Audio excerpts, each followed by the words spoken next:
Welcome to the Founder Fumbles podcast, where we dig deep into real entrepreneur struggles and comeback strategies. I'm your host, Damari Taplin. Today, we have my boy, Regis Arzu. Regis is the co-founder of CoVoice. We are both Access Mode Accelerator alumni. And he is the son of Honduran immigrants. He's also a dedicated husband and father. And, other than being a Christian. other than being, a dedicated entrepreneur, he is changing the world to the world he once needed, one voice at a time. Ladies and gentlemen, we got my boy, Regis. Pew, pew, pew, pew. Man, tell me what it was like, being like, the son of Honduran immigrants. Like, what was that like for you? And how did that, motivate you to like build CoVoice? So there's two different questions, so I'll answer one first. So what was it like being Honduran, son of Honduran immigrants? Especially in America is interesting because, I think America has this perception of you're light skinned or, you speak Spanish, you're Mexican, and then, or Puerto Rican or however you want to see it, but they're light skinned. And then if you're black, then you're black. Mm-hmm. But, as a Honduran person, I speak Spanish. So I'm fluent. Yo hablo español, yo nací hablando español, así mi vida. So when people hear that, they're like, oh, you're not this or you're not that. So I grew up with people telling me, you're not black all the time. I'm just like, I don't know, man. If Ku Klux Klan came here and hung everybody, I'd be there with you. So I'm black. And I had Hispanics telling me that I'm not Hispanic. So, but then the culture, like my family, we're called this thing called garifuna, which is, well, if you let me die, like, you have the sign of die. Wait, how you say that? Garifuna. Garifuna. Garifuna. Garifuna. Garifuna. All right. Garifuna. And we're from Honduras and the Carib Honduras, and there's a story that is told as far as the Honduras that like we were grabbed from Africa to be slaves, and we like to believe that we fought back, but we don't know whether it was a storm or we fought back on a slave ship, and the slave ship crashed in St. Vincent. And so we actually never became slaves, garifunas.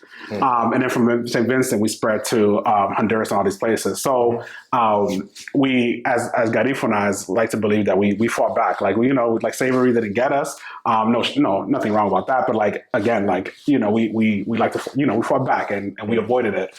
But yeah, I'm garifuna. And how did I grow up? Like, how was that? I don't know. It's cool. I mean, it's prideful. You definitely feel different because, again, not many people even know Garifuna or can say Garifuna or Honduras. I can't even say it. There you go. So it definitely feels different. But, I mean, in New York, which is where I'm from, the Bronx, BX, there's a big Garifuna Honduras culture. Same thing in California and LA. So Colorado. Wait, so how long did you live in the Bronx? Born and raised. Born and raised in the Bronx. Born and raised. So when did you come over to Denver, Colorado? So that was it 2011, I remember. So was that, 11, 14 years ago? 11, 14 years ago. Yeah, 14 years ago. Yeah, exactly.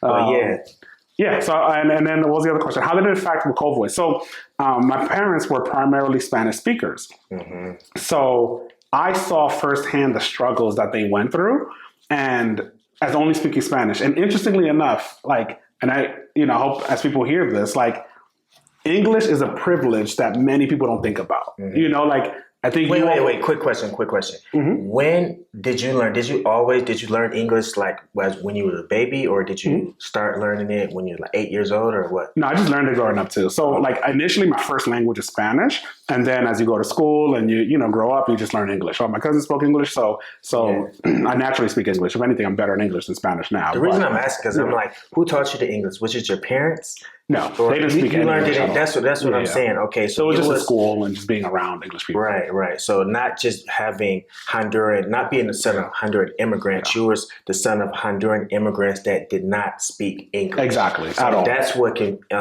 helped you. Because you saw their struggles when you were young. Exactly. And that's what made you want to build CoVoice? Yes, that and a few things, but yes, like understanding that like I was interpreting for them, and almost every American is first generation American Hispanic will tell you this. Like this is Got not it. So you was interpreting for them like your whole life, Yep. and then when you grew up, you was like, man, I don't want to. I need someone to be there for y'all at all times. Like I need you to be able to just take out your phone and have a on-demand interpreter. Yeah, yep. That's so dope. But then also think about like when you look at it from a like just a pure that's what it is.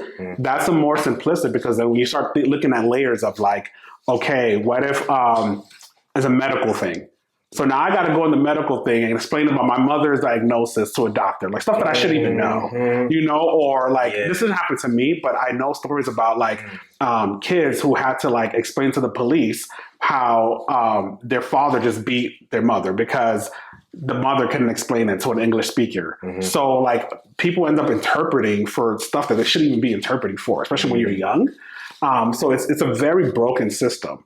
And again, that's also aside from the fact that like, when I grew up, like I didn't have my parents in my education. So everything was for the most part taught myself because my parents couldn't look at my homework and be like, oh, this is what you're doing wrong. This is what you're doing right. They couldn't go to my teachers and be like, oh, like, you know, Regis needs to help work here. So I would tell my parents that I'm perfect, even though I was acting up and I was just, you know, chilling.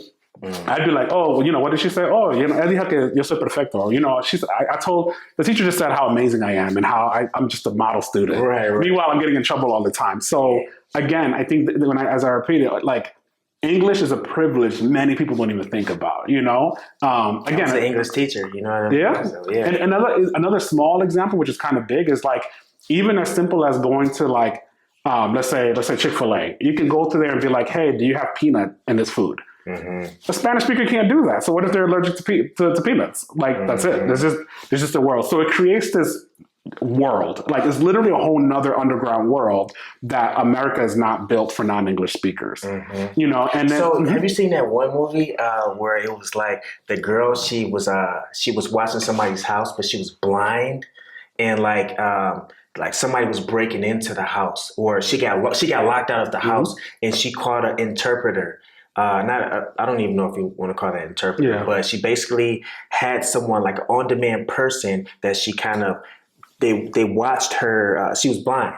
So they kind of watched her scene from her phone and she just talked to them like, what do I need to do here? She was like, do I turn left or I turn right? Like, should I try to, you know what I mean? So basically that's what you're doing for CoVoice. That's so dope, yo. So I haven't fully explained what CoVoice is for your audience. When do you want to jump into that? Explain it. We going into no, that's what we just did. We just did. Well, they don't know what it is because I'm explaining like how does it help and how do I get to it? Do you want to tell you exactly what CoVoice is? Like Okay. So tell us exactly what CoVoice is. So CoVoice is at a high level, it's my way of creating a world free of language barriers. A world where like, you know, in the future where I can speak Spanish, you can speak English, and we can just have a simple conversation just like this. And I, you know, when I close my eyes, I would envision what that world looks like, then it's CoVoice. So wait. Say that a little, if you could say that just a pin simpler. Yeah. Because, you know, I was listening, but I'm just like, okay, wait, you said that little part too fast. So tell it one more time. A world where someone like you and say a Spanish only speaker could speak the same way you and I are speaking. Because right now to you, that's like you and a Spanish only speaker would never be able to talk. Have a conversation just like this. Me and you can, you know, talk back and forth and can flow. And I want to create a world where you can talk to a Chinese speaker just like this. You know, and language is not a barrier that disconnects people. So this is the Chinese person. This is me. I take out your phone and do what? I take out my phone and do what? I say, I need to communicate with this Chinese person. Boom. And then I have a person to help me like, hey, what did they say? So at a high level, that's what my dream of CoVoice is. At a specific features and what CoVoice is an app with two parts to it. It's an app that connects people to human interpreters. So on demand, human interpreter. So like the Uber of interpreting, you know, so that, you know, if you need a ride rating, you press a button and someone shows up and you can choose. That's how it is. So we have 300 plus, almost 400 plus interpreters. And then what you do is you just press the button and then it'll go to all our interpreters. You can filter from ratings, pricing, everything, and then they'll show up on your phone via FaceTime and interpret for you. And right now, just for the human interpreters, we have Spanish and English.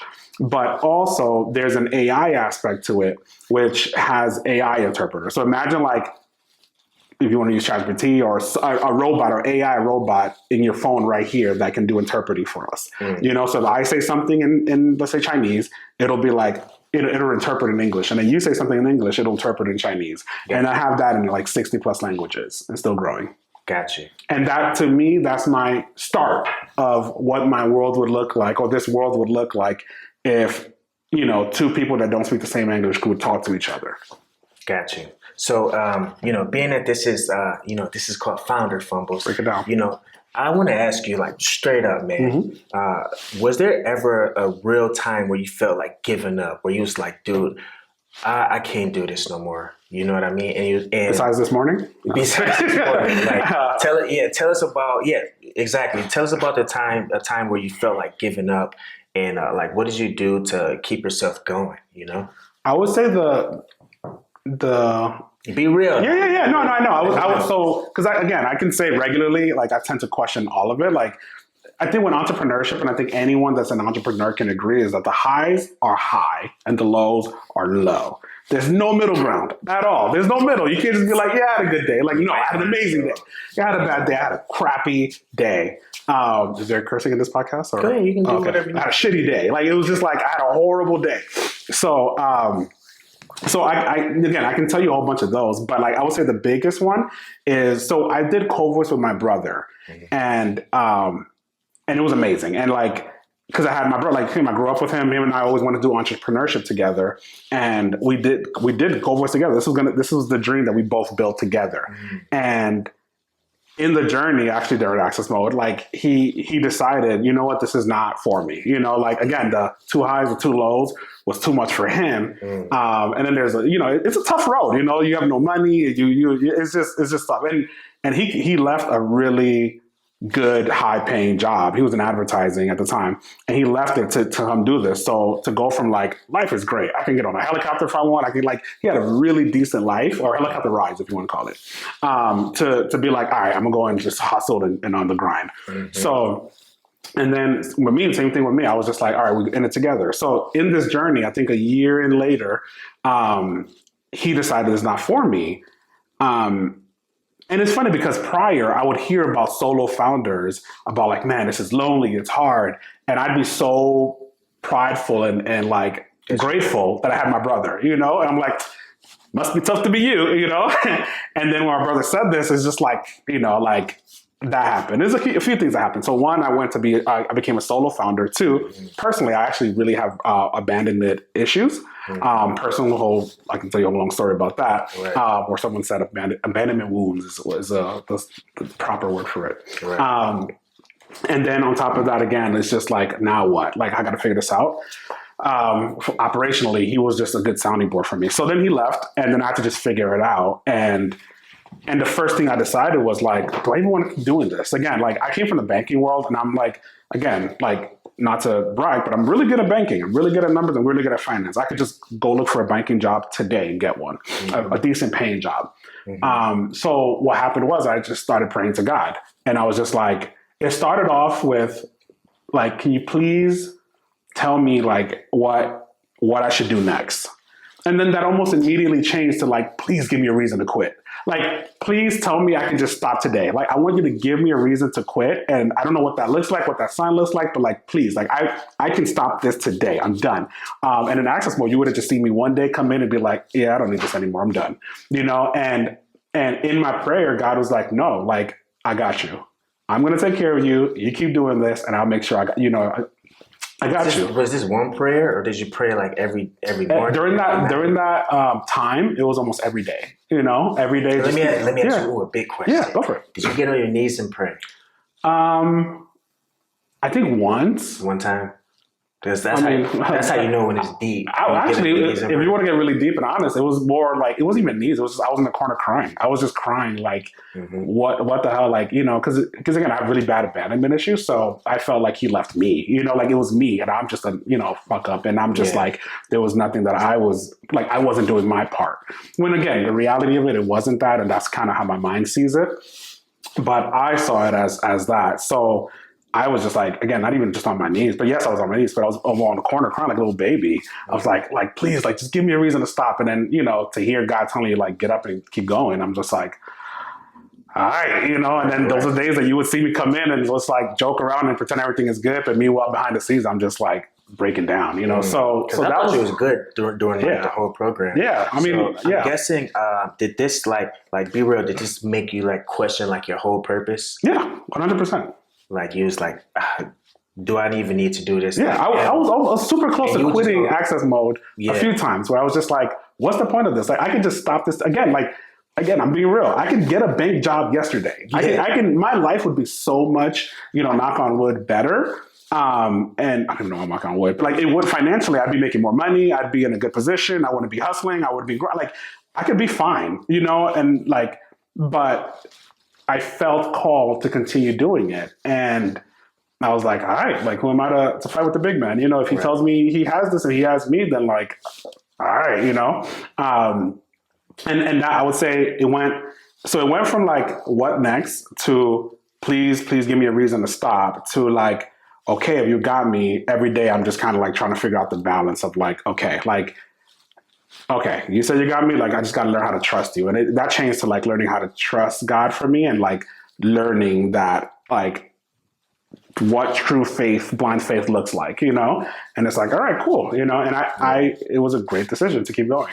Man, that was super deep. Yeah. So have you found like another co-founder since then or just your CTO or what? No, I had a CTO person that I tried to bring on, but that didn't work out. So, and I won't go too deep into that, but I think it's a big chunk is, and I think another thing, something many founders can, or business people can relate to is like, I can't find anybody that wants this as much as me.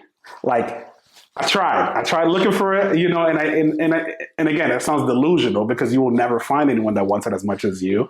But then also if I can't, then why am I going to stop to show someone who wants this half as much as me? Like, so I'm gonna keep going on my grind and I'm gonna keep doing it until like I need somebody, you know? So for now I'm just. Have you ever tried looking like for, like just searching for somebody doing like something similar to what you're doing that's also, you know, a startup company and like, just like, yo, bro, I'm doing this. Like, we should try to, you know, collab somehow. Have you ever thought about doing that or? No. So this is where I'm like, do you know what internal locus of control and external locus of control is? Have you heard those terms? No. It's a psychology term where internal locus of control is people that have like inside their mind, they're like, I create this. I create the outcome of doing this. I create this, you know? And external locus of control are people that are like, you know what, let the world determine it. You know, if a job comes for me, then I'll get the job. If the right person comes to me. So those are the two different types of mindset. Yeah. And typically I have a huge internal locus of control. For whatever reason, when it comes to a partner, I have an external locus of control, meaning that like I feel that at the right time, that right partner will come to me. I don't know why. And I feel like it's a weird state of mind because for the most part, I really believe that I do like if I try hard, I can probably find one. Right. But I'm going to find that. They're just going to come to you, but you don't want to set like any type of like goals to just go look for the person or like go to events and just connect with those regular hopes in mind. You know what I mean? Yeah. Because, I'm not even going to lie. I'm looking for an investor and I just want somebody to buy my application. Yeah, you know what I mean? So I'm out at these events just like, trying to manifest that person I'm going to bump into. You know what I mean? Or are you just like, I'm going to meet him going at the store. Mm-hmm. You know what I mean? Or is that your mindset? Yep. Or you just like, he's going to come. I don't even have to go look. Yep. And I'll tell you why and again, there's no right or wrong way. I think business in general, the answer is yes. Like everyone works, everything, but for me, as silly as that sounds, the way I look at it or the way I rationalize it is that if I stop from my plan on building CoVoice and making money, then that's going to stop me from growing. So if I spend time to look for a partner, that's time. That's time that I have to go to meet with someone. That's time that I'm going to have to go on, dates and I'm not literal dates, but it feels like dates. You can attest to this where it's like, I'm going to have to ask these questions. And it's like, and if, and when you date, anyone that have ever dated known that why are you not using the Ziga app? Huh? Because that's what I'm saying. I'm not looking because I'm not intentionally, I'm not intentionally looking, because again, if I did, which I would, if I honestly, that's where I would start. I would start at Ziga. Start with Ziga. Yeah. And look for stuff, but I'm not on Ziga. You just not active on there because I'm not intentionally looking. Gotcha. Again, because I don't want to detract from my plan. My plan is to build CoVoice, make money, keep growing, and keep doing that until I feel like I need someone. And right now, to be honest, I don't feel it's a need. It's a want.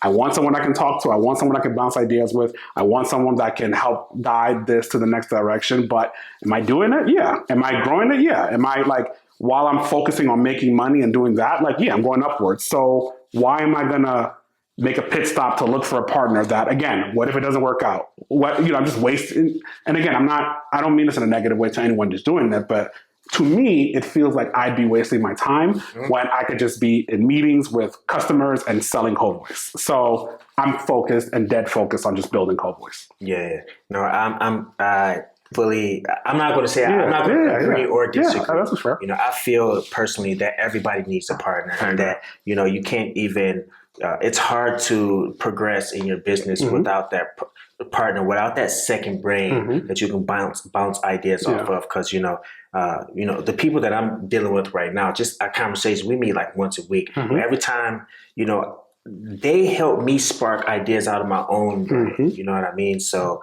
I think finding a partner is super important, but not trying to switch it again. You need to start doing this because if that's whatever you believe is true. So if you believe that person is going to come into your life, then that person is most likely going to walk into. And I will say that, again, I agree with you. I 100% agree with you. I want a partner like that. I don't. You don't want to spend the time going out. I don't, exactly. Because I feel like, again, think about this. If CoVoice grows, CoVoice makes money, CoVoice is going to expand. If CoVoice expands, more people hear about me. More people hear about when CoVoice expands and more people hear about me, then they will be more interested. And if they're more interested as I'm growing, then I will meet them. Right. So all I got to do is grow this and they will come. If I decide to take investment, same thing. I actually think about the same thing with investment. I don't got the time to spend 6 months to a year talking to 50,000 people who's going to make me question my business that I know better than them about. Instead of doing that, again, no shade to VCs, no shade to all of them. But instead of that, I will grow my business, make a lot of money. And when I'm making it, they're going to come to me and be like, hey, Regis, can I invest? Meanwhile, I'm making my dough, So again, I agree with you 100%. Now, I will say my thought process has been, because I need this, where can I get it? So I'll chat with people like you. Again, we could at any point, I can call you anytime and be like, yo, I'm going through this. Right. Boom. At any point, it's not the same as a partner, but I've learned, and to be real, my brother's still around. If I ever have to call him and be like, yo, man, I'm going through this, I bounce ideas with him. Again, it's not as often and every day like it was before, but I talk with him, if I ever want to get in this, I'm part of the startup scene here in Colorado. I have anyone in Access Mode that can just hit up. I'm part of chat groups. So I've found my community there, and that's where I tend to voice a lot of my stuff. So when I'm focused, I'll focus. And when I just need some brainstorming stuff, then I'll just go and reach out to them, and then I'll get back on the train and just keep going up. So that's how I've rationalized it. Again, whether it's right or wrong, I don't know. There's so many different ways to make it work. So So real quick, so now that your brother is not officially the co-founder, I know you're doing this for your parents and stuff, but is there a person that keeps you motivated? You know what I mean? Wife or someone that a mentor that you want to be like what's that person? Who's that person that keeps you motivated? Okay, so I would say, I think you said something in the beginning where I'm doing this for my family. I am. I'm yes and no. I'm doing this. No, okay. It's not yes or no question. No. I'm going to answer your question, but I'm trying to go before that. Probably don't. Okay. No. Sorry, I haven't answered your question, but there's a back part to get to this point. So let's get it. Exactly. So because I think you said the initial part was am I doing this for my family? I'm kind of am, but I'm not. I'm doing, and when you say my family, I'm actually doing it more for my kids to show them that they can do anything. to me, that's bigger than kind of thinking about my parents and like their situation. Although I am doing it for them, but my real why is to change the world. Like, it sounds super cheesy, but imagine a world where an English speaker can speak to a non-English speaker. That's going to change the game, like, completely. And again, right now, the bar is Google Translate. Like, and everyone knows that it's broken and flawed. It's not accurate. It doesn't create back and forth communication. We have an app that, is accurate. It creates back and forth communication. It's verbal. And so I want to change the world. And I think that my why is important because the question is, who inspires my why? Again, very cheesy answer, but like I am obsessed with like Steve Jobs. I just actually recently read Becoming Steve Jobs. Amazing book. Erickson is the worst book. About Steve Jobs, yeah. Yeah. You don't like that one? I do not like that. I haven't read that one. Somebody gave me that one for free. Read Becoming Steve Jobs. Becoming Steve Jobs is the best. They gave me that one for free. Don't even It's the most popular one. That one is the most popular because Erickson is a very famous author and has done so much people's books. But Becoming Steve Jobs is like what that book wish it was. Anyway, so I think about like for a few things. So it's a few things. So it's Steve Jobs and how like this hippie changed the world multiple times. And something interesting about me is like whenever I look at world changers, I don't look at how they can teach me. I look at them as competition. So I'm like, oh, if you change the world, I can change the world. If you change the world 3 times, I can change it 4. So in my mind, I look at Steve Jobs as competition, and it's like, okay, cool. This hippie white dude changed the world. So this Honduran, Black, Hispanic, Latino, Garifuna boy from the Bronx is about to change the world 10 times fold, even more. And I'm going to do that with breaking language barriers. So that inspires me to just change the world and create a better world. But also, to be honest, and I know I keep reverting to God, it's like, I do feel like this is my calling. Like, again, he told me to do this. Like, I have a bigger purpose than just creating an app for language barrier. I'm connecting people, people that typically are not connected. I'm bringing voice to the voiceless, people that have no voice, that are in hiding, that don't go into their kids' school, that don't know about asking questions, or they can't get into politics because they don't understand what's happening. Like, I'm giving them a voice in this world, this country that doesn't give people voice, or to the most part even care about them. Again, English is a privilege that we don't think about. So many of us don't even, you don't think of, I didn't even think about the non-English speakers. And that was my parents. I'm just here like enjoying life, and life is great. And as I've been building this, I'm like, okay, as a Christian, like God thought about the less fortunate, and that's what we're going to do, So I think about the less fortunate. I think about the drive or the,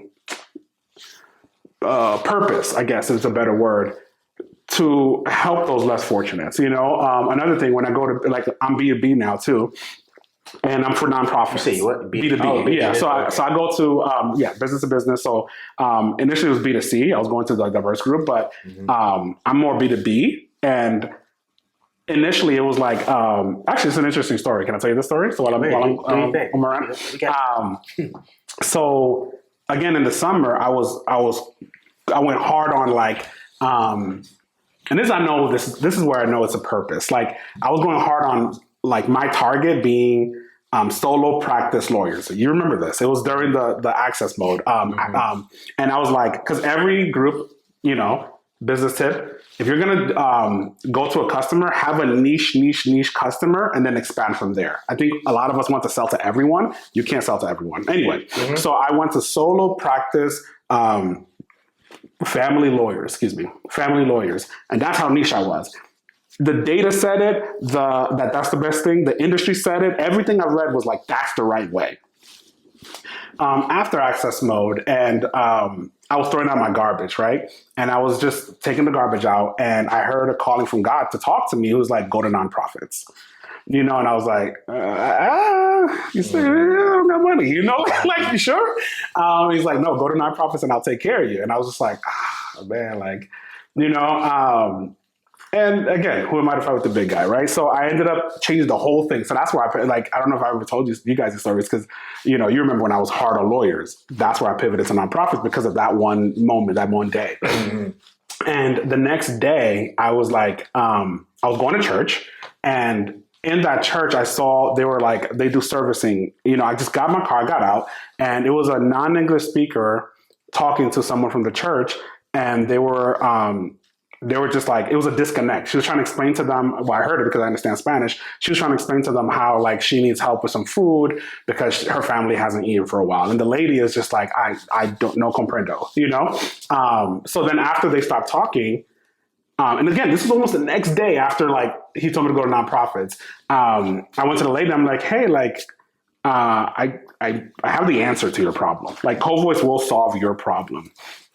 Fast forward to today, that same the church is one of the biggest users of CoVoice. So they're a paying customer. They like have over 50 people using the app, and that led to like going to nonprofits. And now from there, I got another nonprofit that's interested. And now I have like 4 other nonprofits that are interested. So like he's kept his word where like, if you keep going, I got your back, and he's kept his word on that. And he told me to go to nonprofits. It's been working out, So to fully answer your question, it's Steve Jobs, changing the world, and my purpose by God. Got you. So you seem like super spiritual, and your belief system seems real strong. Yes, sir. I got a question. Break it down. Do you believe in the law of attraction? 100%. 100%. 100%. So what's some things that you do like on a daily basis to help you like achieve your goals and stay motivated?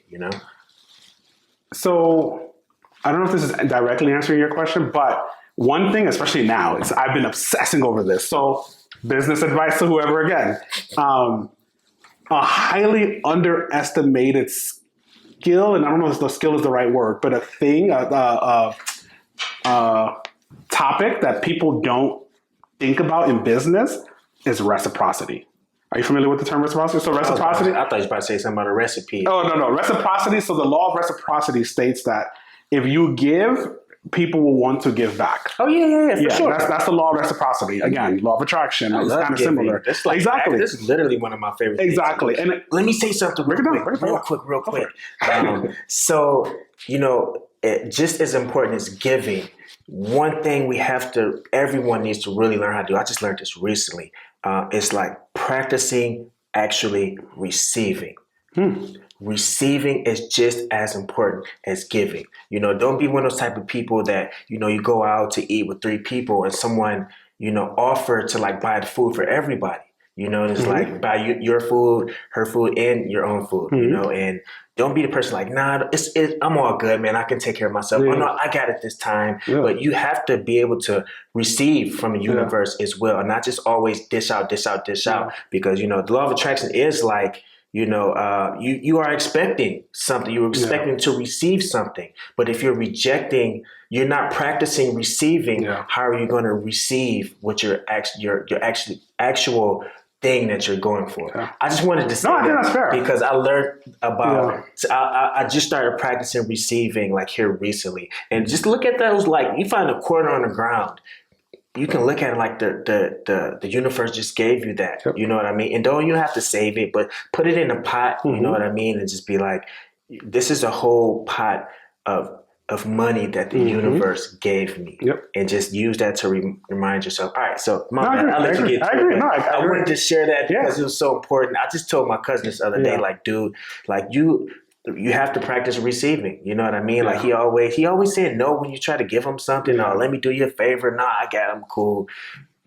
Just I completely agree. I think anyone that thinks that they do a business all by themselves is delusional. Like no one has ever done a business by themselves. You need help. You need people to like give and pour into you. So I agree. The law of reciprocity states that if you give, eventually, you will get back, or law of attraction, if you want to call it. There's many different ways. It's a secret, there's a different way. And I don't think it's a manipulative thing. It's just, again, you just give and you will receive. So one of the things that I've been doing lately, especially when I get up, is like, okay, so now that I know nonprofits are my like target, if you want to call, if I just take everything away, I'm just like, where can I add value to them? Mm-hmm. Like, that's all I want to do. Like, where can I fully add value to nonprofits? And if I believe in this right, and if this is correct, which I feel like it is, they will see my name, hear my name, and be like, okay, this guy is a real one, as far as like he helps us, he cares, he's so and that's what a lot of my day consists of. So whether it's in social media, it's just like, how can I add value? Whether it's information, whether and I know there's not a unique state of mind, but I think it's underestimated on the like grinding level, because when we're grinding, we're just like, how can I ask? How can I sell? How can I build? How can I make things? And it's like, well, I mean, what if you just give? What if you just give? What if you go to your customers and just give? What if you like, what's an example? Let's say you're selling food, right? If you're passing by, right, and I'm a restaurant and I'm selling food, what if I just gave it to you and be like, hey, I have a beautiful day. Here's a rose. Just have a beautiful day. You're going to look at my restaurant. You're going to look at the rose. You're going to look at my restaurant. You'll be like, wow, if that guy gives me flowers, his food must be really good. Like, just because he just has a good heart, and you might come in, and maybe you might not. I don't know. But at the end of the day, I think reciprocity, for me, has been very helpful, and adding value and giving to other people, whether it's individuals, whether it's businesses, whether it's just anything else. And that has actually come tenfold, So that's how kind of, for the most part, my day goes, where I just try to see how I can give. Mm-hmm. And then to answer your question, the law of attraction, like that's where I implement it in my life. Got you. So another question. Yeah. So what advice would you give like new entrepreneurs just starting in the game and don't really know about all these struggles yet? Because I know a lot of people just want to be entrepreneurs, but they want to start a business, but as soon as they start, they don't last long. Some people only last a month or 2 months. What's your advice that you would give to them? From a person that wants to add value, I'm trying to think of like, what's the best, and no gatekeeping here. No gatekeeping. All right. So the first thing I will say is most entrepreneurs highly, and this sounds cheesy, but I'll give context to it, underestimate AI. Like, so there's this prompt engineering, right? I've done stuff with prompt engineering that other people like haven't even thought about, and I think it's like it's a great time to own a business, because you can just literally go there and be like, what do I need to do? And what do I do? And now what happens is that they'll ask it, and I don't think people don't ask, but then they'll be like, wait, you want me to go door to door? How can I do it not going to door to door? And I think once you start trying to get the like easy way out, then you start like missing out on it. It's like you're not actually doing what you're supposed to do, because now you're trying to convince AI to tell you what to do when you should just list it. You're telling AI what you want when you're not listening to what data states that it pulled from online. So anyway, ChatGPT, that's one. Actually, I wasn't even thinking about this. This one I would say is gold. Okay. I have this theory that I'm happy to share it to the world. Pew, pew, pew, world premiere. Of how to be successful. I've thought about this. I say this thing to my son every single day, because I've concluded that this is the best way to be successful. And these are the 6 rules that if you do this, you will never fail. Ever fail. Ever fail. That's it. Exactly. I got you, right? I got you. What's that? So I tell my son this, and I hope I don't forget it now, but I tell my son this every single morning, and this is how it goes, and this is where the answer is too. Can you do anything? And he says, yes. I said, anything in the world, you can do it. You can accomplish anything. He's like, yes. Okay, cool. How do you do it? Believe in yourself, have a growth mindset, work hard, never give up, always practice, and believe God wants this for you. I promise you, I will bet anyone money, if you do these 6 things, you will always succeed. Because think about this. One of them is never give up. That means if you gave up, that means you didn't do it, Right. So I look at CoVoice with all of these things, and I apply these every day. Believe in myself. Can I believe I can change the world? Yes. No one can make me think otherwise. Do I have a growth mindset? Every single day I'm learning. I'm learning all the time. Another advice for never stop learning. Never stop learning. Exactly. Never stop learning. There's this one. Have you listened to Founder's podcast? Check it out. It's an amazing podcast. Founders podcast by who? I don't even remember his name, but you just look up Founders. It's just called Founders. Yeah. Podcast. And what he does is he just talks about different founders and what they've done, and how do other people build businesses and everyone, so it's amazing.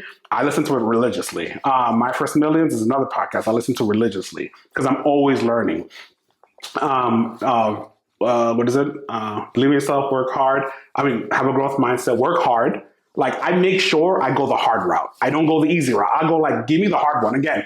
And no shade again, but VC would be a little bit easier for me. Like, if I spend all my time going to VC, I'm pretty sure I can get it. I kid you not. Right. I believe in myself, I guess, if you want to say it. But I'd rather bootstrap, work hard, go the hard route, and I learn while I'm trying to bootstrap. So most of the things that I've seen people with VC money do, again, no shade to it, because maybe at some point I might get VC money.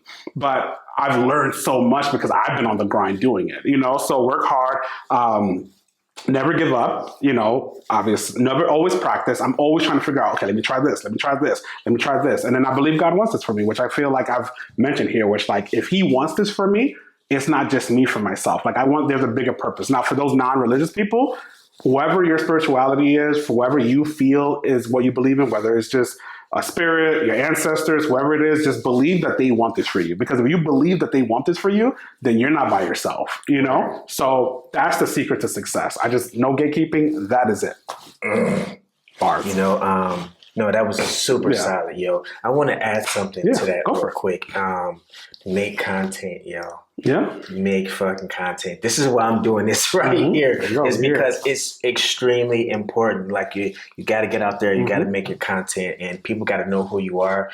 Practice using your voice. Show your face. I've been video shy my whole life. This is the very first podcast, by the way. Thank you for being here. So let me ask you, why is making content so important? I believe you. I just want to hear your why.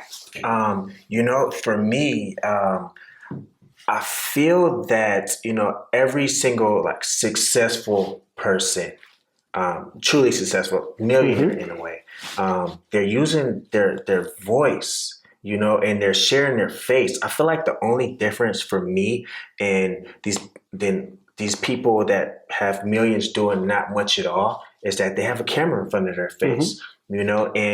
Or they're just recording, they're using their voice somehow. So, and I feel like your purpose is inside of you.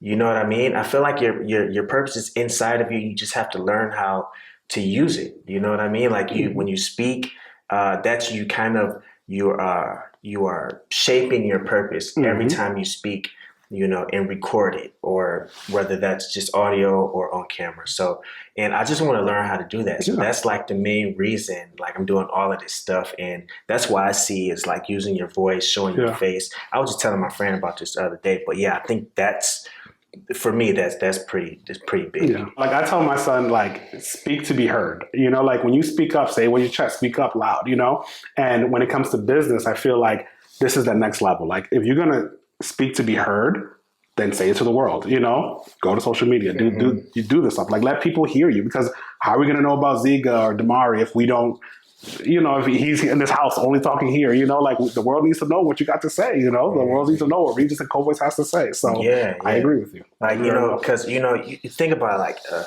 freaking 8-year-old can just be on social media, just recording, making a 15-second video every single day. Yeah. If they do it every day, I can almost guarantee you in the next probably less than 5 years, they're going to be a millionaire just because they are doing they're showing their purpose. They're shaping their purpose just by talking to people and by making videos, and it's just going to be a millionaire just because they're using their voice and they're showing their face. Have you studied Mr. Beast? I haven't studied him. You know about him, right? Yeah, I know about this guy's a brilliant dude. If you look at his operational stuff, one of his memos or whatever, internal memos got leaked, and is really good about how to build an empire with social media or just stuff like that. So I don't know, just thought it was good. Okay, that Mr. B. So what does success mean to you, man? That's what I want to know. That's a tough question. What does success mean for you? The real answer is I don't know, man. Because I don't know. One day success could be just making money. I want the valuation of CoVoice to be $3 billion. I see that.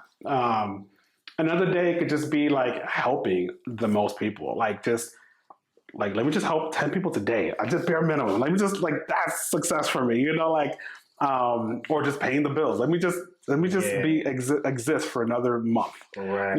That feels successful for me. I'm making 3 years being self-employed.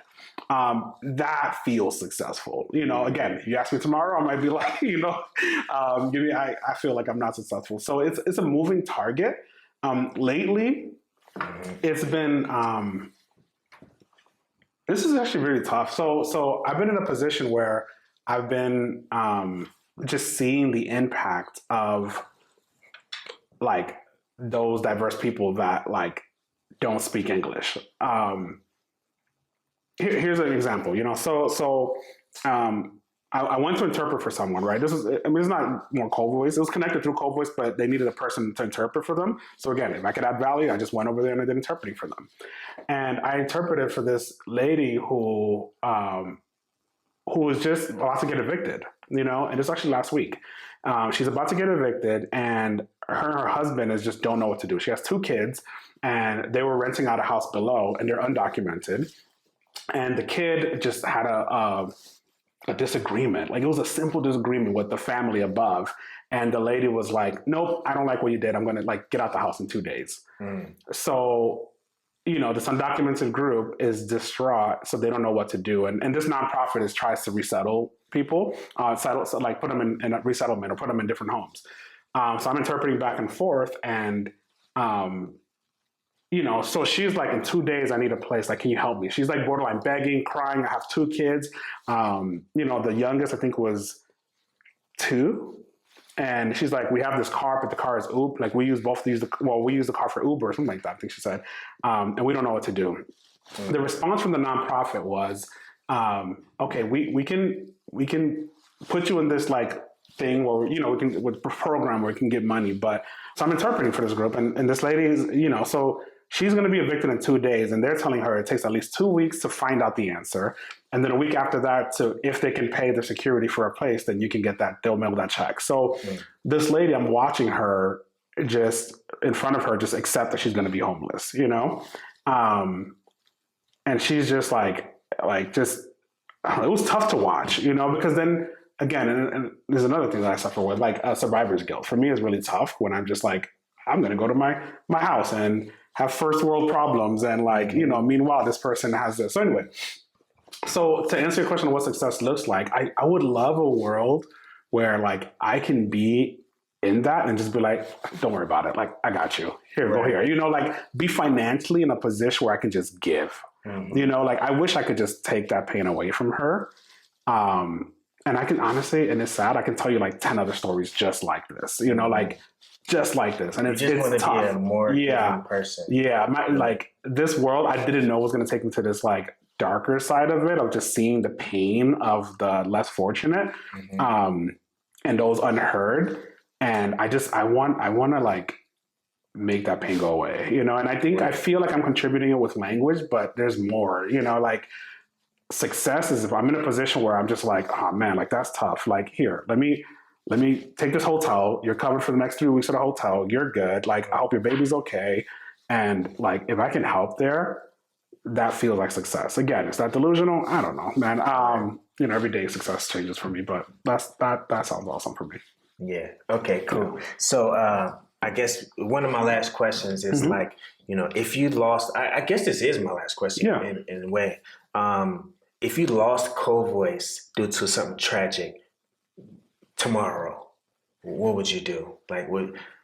Give me something. Just let me know what you would do. So I'm a hustler. This is what I do. Would you go back to the bank? No. So this is what I mean. So let me tell you. So I'm a storyteller. I'm an old man. I can tell stories. This is what I do. So can I tell you this quick story? And then I'm answering your question in this. Go ahead. So when I built CoVoice, actually the finance for it. So CoVoice is fully debt free, and I built this whole app for free. And how did I do that? Is because I created this thing called Sync Armor. Are you familiar with Sync Armor? Okay. So Sync Armor is this thing where it's a biodegradable plastic sink cover that whenever guys shave, it just goes on it. Oh Yeah, and then it just goes on it, and then it's just they take it and they throw it away, and then the sink is clean. I tend to joke around about like we save marriages with this app, with this sink armor. So and I got it manufactured in China. I go and I get it on Amazon. It makes passive income. People just get it. So when I built this, when I was in the banking job, we didn't need the money. Wait, you built that thing? The sink armor? Yeah. You built that? Yeah. That's you? Yeah, that's my business. Wow. Yeah, that's what I was saying. So I built a business while I was in the banking world because I'm a builder. Like when I say I'm a hustler, that's what I mean. Like I'll create something out of nothing, and I'll get it. We got it manufactured in China. We just had the money, so I kept it there. And then once we decided to build CoVoice, I just used that to pay for CoVoice.